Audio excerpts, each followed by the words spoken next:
Hola chicos, ¿qué tal? Vamos a analizar hoy los conflictos tanto internos como externos en los reinados tanto de Carlos I como de Felipe II. ¿Vale? Vamos a comenzar con Carlos I. Acordaos que Carlos I era hijo de Juana la Loca y Felipe el Hermoso. ¿Vale? Juana la Loca era hija de Isabel la Católica, por tanto Carlos I era nieto de Isabel la Católica. ¿Vale? ¿Qué pasa? Que su hija se casa con Felipe el Hermoso y tienen el hijo que es Carlos I, pero Carlos I nunca pisa Castilla. Siempre ha estado viviendo en los Países Bajos, en Flandes. ¿Acordad? Flandes es la zona que hace referencia hoy a Holanda y Bélgica. ¿Vale? Pues cuando llega no sabía castellano, no sabe las costumbres, hereda el trono estando su madre encerrada, el trono estando su madre encerrada en el castillo de Tordesillas, y vemos una imagen de ella encerrada en el castillo de Tordesillas en Valladolid. ¿Por qué? Porque alegan que una vez que muere Felipe el Hermoso, pues ella entra en locura y entonces deben de encerrarla. Así, pues la reina debería ser Juana la Loca, pero como es por eso, ¿no? Pues la encierra por locura y entonces la apartaron del trono siendo su hijo, el heredero, Carlos I, ¿vale? El monarca, pues llega a Castilla rodeado de consejeros, de Flandes, aquí estamos, este es el monarca, rodeado de consejeros de Flandes, de Borgoña, que es la zona, como he comentado, de Holanda y Bélgica actual, ¿vale? Consejero de esos países, ¿vale? Pues él le va a encargar el gobierno a estas personas, ¿vale? En contra, pues, de los castellanos propios, ¿vale? Además, Carlos I va a pasar mucho tiempo lejos de la península, ¿vale? Ocupándose de los asuntos del imperio. Esta situación, esta situación acabó provocando revueltas contra la política de Carlos I, ¿vale? En Castilla y en Aragón, tanto en Castilla como en Aragón. En Castilla van a recibir el nombre de comunidades y en Aragón de germanías, ¿vale? Vamos a analizar cada una de ellas. Vamos a comenzar con las comunidades en Castilla, ¿vale? Donde un grupo de nobles, campesinos y artesanos se unieron contra pues, la desatención que Carlos I tenía en los asuntos del reino, ante el temor de que esto pues, se decidiesen en los Países Bajos. Y además se oponían pues, a los consejeros flamencos, que no le echaban cuenta pues, a los castellanos. Se oponían también a que tuvieran que pagar impuestos para financiar las guerras europeas del rey, que ellos no tenían nada que ver en las guerras de otros países. ¿Vale? Sin embargo, vemos a Juan Padilla, uno de sus cabezas. Los comuneros pues, fueron derrotados en 1522, ¿vale? Ahí vemos a donde sus cabezas, como fueron Bravo, Maldonado y Padilla, pues fueron ejecutados y ahorcados. Pero aunque fueron derrotados, el rey tuvo que atender más a los problemas peninsulares a partir de entonces, ¿vale? En Aragón los conflictos recibieron el nombre de Germanías, como os he comentado, ¿vale? Germanías en Valencia y Mallorca. El descontento político anterior pues, se unió también al conflicto social. Los artesanos se unieron a los campesinos para protestar contra la nobleza en esta zona, ¿vale? Que acaparaban cargos y cobraban arrendamientos muy altos. Sin embargo, la revuelta también acabó en 1523 en cuanto el rey apoyó a la nobleza y puso fin a las protestas, ¿vale? Ahora vamos a analizar la oposición a Felipe II. Ahí vemos a Felipe II, ¿vale? Felipe II, en su afán por mantener a sus reinos dentro del catolicismo estricto, el rey, en los territorios peninsulares, pues va a perseguir a la población, tanto judía como a los moriscos conversos, ¿vale? ¿Quiénes son los moriscos? Acordaos que los moriscos eran musulmanes que se habían cambiado al catolicismo, ¿vale? Pero ¿qué pasa? Que practicaban su religión ocultamente. Y además se puso Felipe II a, a llevar a cabo una política de limpieza de sangre, ¿vale? Tú tenías que demostrar, una limpieza de sangre consistía en que tenías que demostrar que no descendías de judío, que tus tatarabuelos, tu bisabuelo o incluso una rama más antigua no eran judíos, que tú no descendías de judíos. Por tanto, decías que eras de un limpio, eras limpio de sangre, eras judío de limpio, perdón, eras cristiano limpio, ¿vale? Para ello se basó en la Inquisición que celebraba, acordado de la Inquisición, que celebraba autos de fe para juzgar a los sospechosos de no cumplir los preceptos de la fe católica, ¿vale? Este tribunal realizaba juicios que no eran legales, o sea, torturaba a las personas acusadas para que en última instancia pues declararan que sí, que era lo que se les acusaba, de lo que se les acusaba era verdad. Ahí vemos cómo se torturaba hasta más no poder. Entonces, pues los torturados tenían, que fuese mentira, tenían que decir que sí, que es verdad que era verdad de lo que se les acusaba, ¿vale? Ahí vemos un auto de fe presidido por Felipe II, donde se convertía todo eso en un espectáculo, era vergonzoso, era como un partido de fútbol, donde la gente iba a divertirse y entonces iba al pueblo y entonces pues la gente pues veía cómo se les quemaba vivo en la hoguera a los acusados, ¿vale? En 1568 la población morisca de Granada, el territorio de Granada, acordaros que fue el territorio últimamente conquistado y por tanto donde más musulmanes había, y estos musulmanes, pues fueron, muchos de ellos, pues fueron, como he comentado, pues se cambiaron al cristianismo y se denominaban moriscos, pero seguían realizando pues muchos de ellos su religión pues ocultamente, ¿vale? Pues la población morisca de Granada se rebeló en 1568 por la pérdida progresiva de sus derechos. ¿Qué pasó? Que en 1567 Felipe II promulgó una pragmática sanción que prohibía a los moriscos hablar, leer o escribir en árabe. Y además vestir a la castellana. Y se les prohibía vestir pues con sus ropas típicas, ¿vale? Y tenían que vestir a la castellana, a la manera castellana. Esta era la manera, ahí vemos imágenes de la manera en que vestían ellos de su ropa árabe. Así tuvieron que renunciar a sus tradiciones, a sus baños, a sus fiestas, a su música, a todo, ¿vale? Entonces la revuelta estalló en 1568. Su jefe era Hernando de Colón, que tomó el nombre de Aberullmella. Sin embargo, a pesar de esto, las tropas de la Corona de Castilla, tras 2 años de enfrentamientos e insurrecciones, ¿vale? En las zonas, sobre todo montañosas de las Alpujarras, donde muchos musulmanes se refugiaban, los castellanos consiguieron vencer al mando de Juan de Austria. Murieron 60.000 moriscos en estos 2 años. 50.000 tuvieron que huir al norte de África. Y 80.000, como vemos ahí en las imágenes, fueron desterrados a otros territorios de Castilla, ¿vale? Como había muchos musulmanes en Granada, el rey los desterró unos cuantos para que no hicieran fuerza. Unos pocos se los llevó a Sevilla, otros pocos a Toledo, ¿vale? Otros pocos a otras zonas, ¿vale? Y además sus propiedades fueron repartidas entre los castellanos.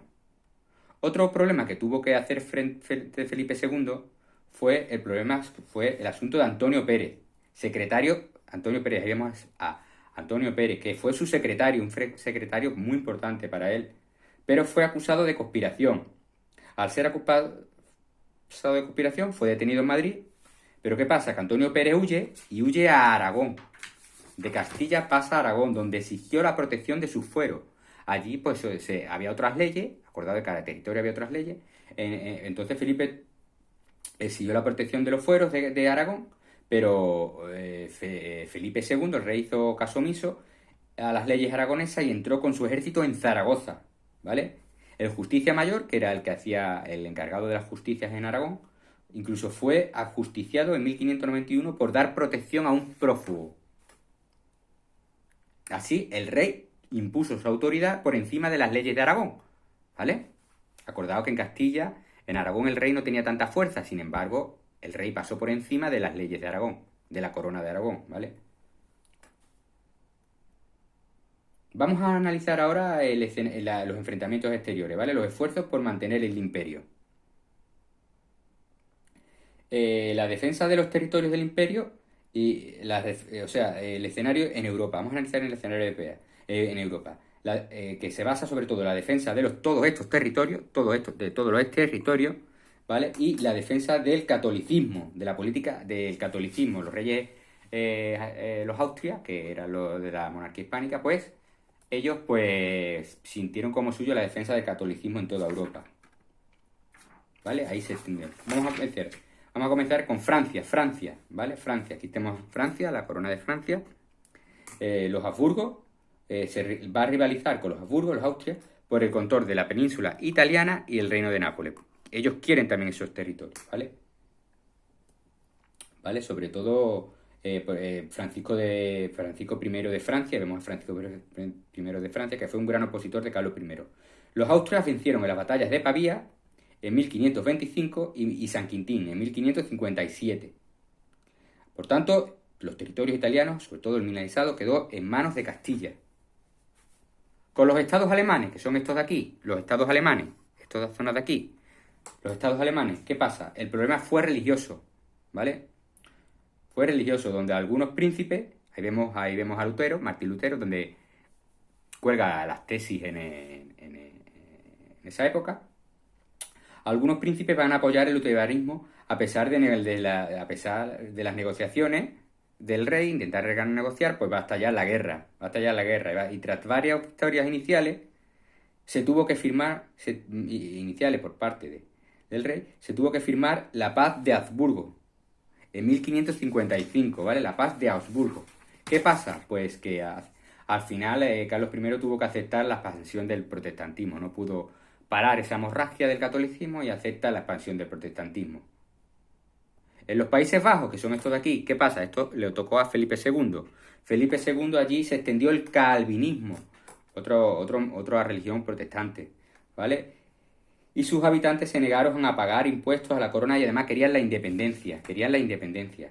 Tras duros combates entre holandeses y los tercios, entre los holandeses y los tercios hispánicos, así es como se llamaba el ejército imperial, una parte se independizó creando las Provincias Unidas en 1579, ¿vale? Las Provincias Unidas sería la parte de Holanda, ¿vale? Se independizó. Otra parte no. Con Gran Bretaña, su rey, ahí vemos a Enrique VIII. Acordaos que había instaurado una nueva religión, el anglicanismo. El anglicanismo, ¿vale? Y además va a ayudar a los protestantes de otras zonas, sobre todo aquí de los Países Bajos, está cerca, y entonces ayudaba aquí a los Países Bajos a conseguir su independencia y a luchar en este caso, por el calvinismo, ¿vale? Y además hostigaba al comercio español de América. El comercio español de América, que traía el oro, pues los ingleses, el rey inglés, pues apoyaba a los piratas. Ahí vemos un barco pirata, sobre el barco pirata de Drake, que atacaba a los barcos españoles para robarles el oro. Felipe II finalmente se llevó a cabo pues la Armada Invencible. La Armada Invencible construyó muchísimos barcos en 1588 para atacar Inglaterra, ¿vale? Sin embargo, un temporal en el Canal de la Mancha hizo que fracasara la empresa. Se hundieron muchos barcos. Otro problema fue la amenaza turca a los turcos. Tras la conquista de Constantinopla en 1453, acordaros aquí, cae Constantinopla en 1453, el imperio turco continúa expandiéndose por la cuenca del Danubio hasta casi pues a estar a las puertas de Viena, ¿vale? De la ciudad de Viena. Carlos I, en 1535, toma la zona conquista Túnel, pero eso fue insuficiente para detener a los turcos, ¿vale? Entonces los turcos van siguiendo avanzando, y cuando están a las puertas de Viena ya casi, para la entrada de ya conquistar Europa, pues Felipe II va a llevar a cabo pues un grupo, se ayudó del papado y de Venecia, llevando a cabo la Santa Liga, ¿vale? Para frenar a los turcos, y venció en la batalla de Lepanto, ¿vale? Otra cuestión de Felipe II fue la anexión de Portugal. Acordaos que el rey Felipe II se anexiona por Portugal. En 1580 el rey de Portugal, Enrique I, ahí lo vemos, murió sin heredero, no tenía heredero. Entonces Felipe II, ¿qué hace? Que va a reclamar su derecho al trono como hijo de Isabel de Portugal. Ahí vemos su padre Carlos I, casado con Isabel de Portugal. Entonces, al ser el hijo de Isabel de Portugal, él va a proclamar ser heredero al trono. Ante los portugueses se niegan. Entonces va a vencer por las armas a los portugueses y se proclamó rey, ¿vale? Se proclamó también rey. Durante 60 años Portugal y todas sus colonias, vean todo este territorio, todo esto verde, todo Portugal y todas sus colonias también van a ser propiedad de los reyes hispanos, ¿vale? De los reyes de los Austrias, de la monarquía hispánica, ¿vale? Para todos estos conflictos, los monarcas hispanos van a utilizar a los tercios, ¿vale? Que eran unidades de combate formadas por soldados profesionales a sueldo, que defendían las posesiones españolas del imperio. Estos tercios, esto de aquí, esta zona de aquí, es esta, ¿vale? Los tercios, pues, crearon un camino, el camino de los tercios, el camino hispánico, para llegar, por ejemplo, a los problemas de los Países Bajos que tuvieron, pues, llegar a un camino que recogían por aquí Barcelona en barco, llegaban aquí a Milán, recogían Milán y iban saltándose de una posesión a otra. El Franco Condado, Luxemburgo y Países Bajos. Eso era el camino hispano, ¿ves? Aquí vemos mejor, ¿ves? Hacían así y este era el camino. Esto lo podían recorrer. Pensaros que en aquella época no eran tan fáciles los trayectos. todo este trayecto lo recorrían en 2 meses, ¿vale? Para llegar aquí, los tercios de aquí, de Barcelona a Países Bajos, tenían que tardar 2 meses, ¿vale? Bueno, y con esto hemos terminado esta parte.